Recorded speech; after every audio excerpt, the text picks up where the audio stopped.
Si on prend notre analogie entre le circuit hydraulique et le circuit électrique, on voit au niveau du circuit hydraulique, au niveau de la pompe, l'eau remonte les altitudes.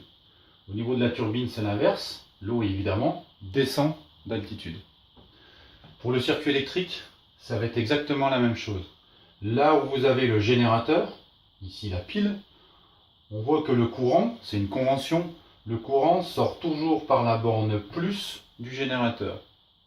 Donc, en haut, vous avez les potentiels électriques hauts, du côté de la borne plus du générateur, les potentiels électriques bas, du côté de la borne moins du générateur, et entre le potentiel électrique haut et le potentiel électrique bas, c'est ce qu'on appelle la tension, je vais la noter UG, tension aux bornes du générateur. On voit que le courant qui remonte les potentiels, c'est le rôle du générateur, de remonter le courant au sommet vers les potentiels hauts. Le courant électrique est fléché dans le même sens que la tension électrique. Passons maintenant à droite, au niveau du récepteur qui est la lampe. Je vais noter UL, la tension borne de la lampe. À droite, on a toujours ici en haut le potentiel électrique haut, le potentiel électrique bas. On s'aperçoit que le courant, cette fois-ci, descend les potentiels au niveau du récepteur.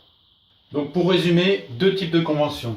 Si vous êtes face à un récepteur, à partir du moment où le courant va arriver dans un sens, peu importe le sens dans lequel il arrive, vous allez flécher la tension aux bornes de ce récepteur. Ici c'est une résistance, ça aurait pu être un moteur, une lampe, n'importe quel récepteur, dans le sens inverse du sens dans lequel circule le courant.